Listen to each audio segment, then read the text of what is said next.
On average, porn actresses are in better shape than models. First of all, porn actresses' job is physical exercise. It is way harder than it looks. Thus they keep body in great shape but also sporty. Secondly, porn actresses don't get as much video edit effect as models. They are shot from all kinds of angles, which puts them on serious challenges. Whereas models require more specific camera techniques to present the perfect shot. Lastly, and most importantly, porn actresses are naked. They don't have any clothes to make them look good. As we know, most of us look the best with clothes on. But if they look good without any piece of clothes, you know they are the real deal. Models' job is not being eye candy for other people. They are basically human coat racks for designers' clothes.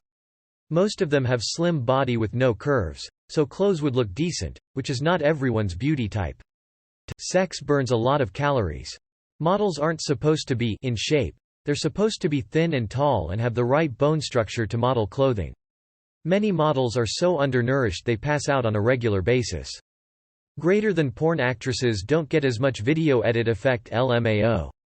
Great stuff. Does this mean I can now use the excuse, I'm not watching porn, I'm watching fitness and exercise videos? Depends entirely on the genre. BBW is different to gym freaks.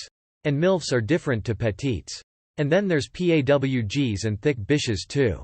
There's a whole plethora of body types. Most porn stars have had an insane amount of plastic surgery to look the way they do. Have you ever seen some of these models' workout routines? Shit is insane sometimes. Post brought to you by Neckbeard International.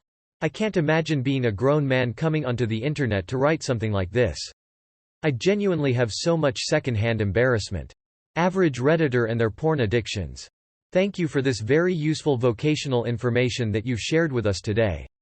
Next, can you explain to us the difference between an accountant and a financial planner? On average, according to what data? Your observations of a sample size, presumably, less than 100. Can't stand it when people try to pretend they're providing accurate, legitimate information. You've just completely made up a load of bullshit. Odd thing to rant about, but okay. Yeah, but too many of them like Nikki Benz ruin their beautiful natural bodies with way too much surgery. Weeb shit, imagine posting this. Yeah, you don't eat a lot on cocaine. All that protein. Models aren't meant to be attractive and they certainly aren't in good shape. They're often dangerously underweight and it's common for them to have severe eating disorders. No, I'm not using stereotypes. I actually have experience with this.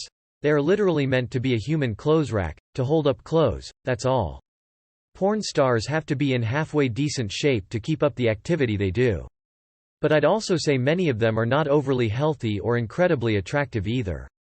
What kind of people are you talking to where you form an opinion on this topic, let alone an unpopular one? This is such a weird thing to post. Like, how much porn do you watch? Fashion models are skinny or rail thin, so they can act like a living clothing rack that showcases the design rather than their bodies. I've heard male designers call runway models hangers instead of people. And, if being in shape means they've gained muscle from bodybuilding and endurance from exercise, then you may be right. Even flabby adult performers are better off than someone who starves themselves, but we're speaking in extremes. Stereotypes aside, there are different types of fashion models and different types of adult performers. Not to mention crossover. That's right. Fashion models who transition to making adult content and adult performers who break through in the fashion world.